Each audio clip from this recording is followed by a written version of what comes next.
Hello நண்பர்களே, welcome to mix media.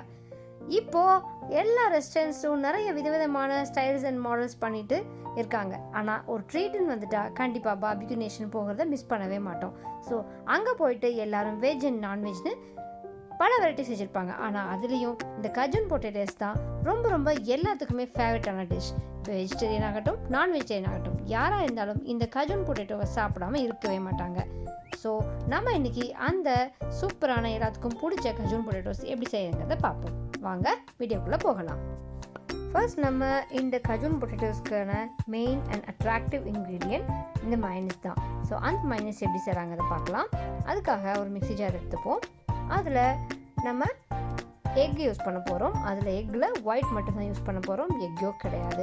So egg யோக்கை separate பண்ணிவிட்டு ஒயிட்டை மட்டும் எடுத்துக்கலாம். எடுத்துகிட்டு அது கூட ரெண்டு பல்லு பூண்டு ஆட் பண்ணிக்கோங்க.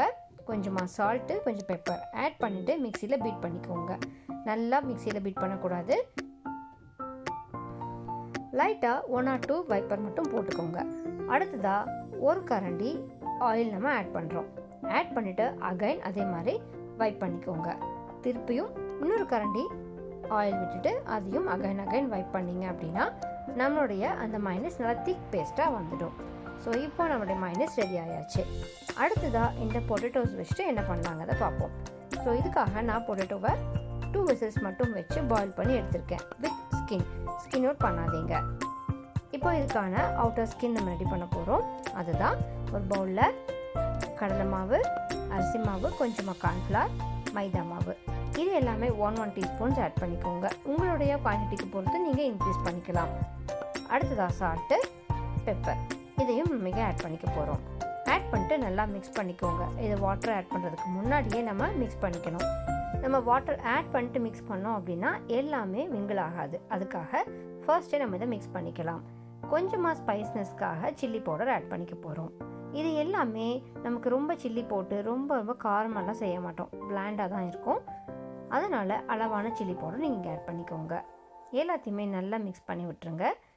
ஏன்னா இந்த எல்லா பவுடர்ஸுமே கொஞ்சம் லேட்டாக தான் மிக்ஸ் ஆகும். ஸோ நல்லாவே நம்ம மிக்ஸ் பண்ணி விட்டுக்கலாம். மிக்ஸ் பண்ணி விட்டதுக்கு அடுத்ததாக நம்ம வாட்டர் ஆட் பண்ணிக்க போகிறோம். இதில் வாட்டர் நம்ம ரொம்ப வேகமாக ஆட் பண்ணாமல் கொஞ்சமாக லிமிட்டாக பார்த்து ஆட் பண்ணுங்கள். பஜ்ஜி மாவு கன்சிஸ்டன்சிக்கும் இருக்கக்கூடாது, அதை விட தண்ணியாகவும் இருக்கக்கூடாது. கொஞ்சம் அதுக்கு பார்த்து ஆட் பண்ணுங்கள். போட்டு ஆட் பண்ணிவிட்டு இப்போ நம்ம சால்ட் பத்தலை அப்படின்னா இன்னும் கொஞ்சம் கூட நீங்கள் ஆட் பண்ணிக்கலாம். எல்லாத்தையுமே ஆட் பண்ணி நல்லா மிக்ஸ் பண்ணிக்கோங்க. இதில் லைட்டாக அந்த லம்ஸ் எல்லாம் இருக்கும், அதனால் அது எதுவும் இல்லாத மாதிரி பார்த்து மிக்ஸ் பண்ணி விட்டுக்கோங்க. கடலை மாவு இது எல்லாமே கொஞ்சம் லம்ஸ் ஃபார்ம் ஆகும், அதுக்காக அதை நீங்கள் மிக்ஸ் பண்ணி விட்டுக்கோங்க. ஸோ அடுத்ததான் நம்ம பாயில் பண்ணி வச்சுருக்கிற இந்த குட்டி குட்டி பொட்டேட்டோஸ் எடுத்துப்போம். இதுக்கு நம்ம சூஸ் பண்ணுற பொட்டேட்டோஸ் எல்லாமே குட்டி குட்டியாக இருக்கணும். ஸோ பேபி பொட்டேட்டோஸ் சூஸ் பண்ணிக்கோங்க. அடுத்ததாக இந்த பொட்டேட்டோஸ் என்ன பண்ணுறோன்னா லைட்டாக ஒரு பவுல் இல்லைன்னா பிளேட்ஸ் வச்சுட்டு ப்ரெஸ் பண்ணி விடுங்க. நல்லா ஃப்ளாட்டான பார்ட்டாக இருக்கணும். லைட்டாக நம்ம ப்ரெஸ் பண்ணோம் அப்படின்னா கொஞ்சம் அது தின் ஆகிடும். ரொம்ப நமக்கு பாலாகவும் இருக்கக்கூடாது, தின்னாகவும் இருக்கக்கூடாது. அந்த மாதிரி லைட்டாக ப்ரெஸ் பண்ணி விட்டுக்கோங்க. ஸோ இந்த மாதிரி எல்லா பொட்டேட்டோஸையுமே நம்ம ப்ரெஸ் பண்ணி விட்டுக்கலாம். ப்ரெஸ் பண்ணி எடுத்து நம்ம ரெடியாக வச்சுக்குவோம்.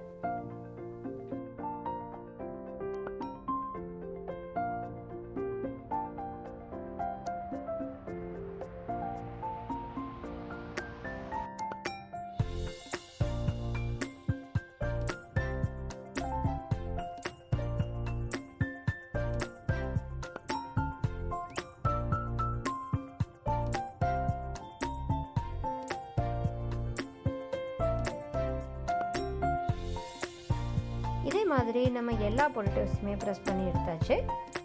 இப்போது இது எல்லாத்தையுமே நம்ம ஃப்ரை பண்ண போகிறோம். அதுக்காக நம்ம ஸ்டவ் ஆன் பண்ணிவிட்டு கடாயில் ஆயில் விட்டுப்போம்.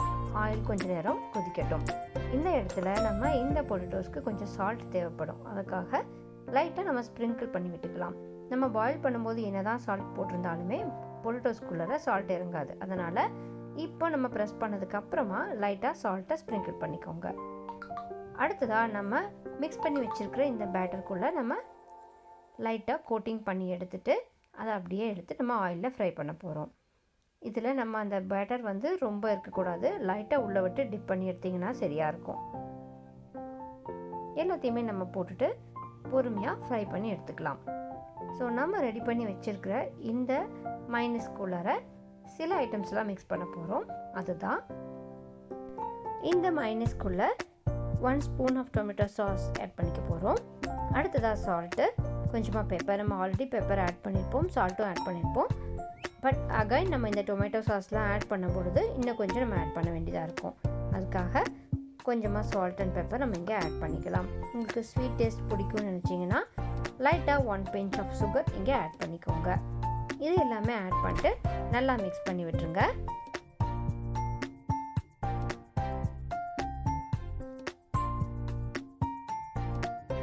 ஃபைனலி நம்மளுடைய இந்த பொட்டேட்டோஸ்லாம் ஃப்ரை பண்ணி எடுத்தாச்சு. இப்போ நம்ம ரெடி பண்ணி வச்சுருக்கிற இந்த மைனஸை அப்படியே மேலே கோட் பண்ணிட வேண்டியது தான். கோட் பண்ணியாச்சுன்னா நம்ம அப்படியே சாப்பிடலாம்.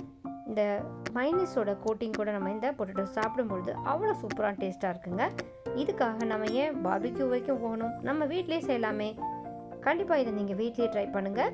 செஞ்சு பார்த்துட்டு எங்களோட கமெண்ட் செக்ஷனில் பிங் பண்ணுங்கள். எப்படி இருந்ததுன்னு டேஸ்ட் மறக்காமல் சொல்லுங்கள். அண்ட் இதே மாதிரி இன்னும் பல ரெசிபீஸ்க்காக நம்ம சேனலை சப்ஸ்கிரைப் பண்ணிவிட்டு காத்துருங்க. டாட்டா, பாய் பாய்.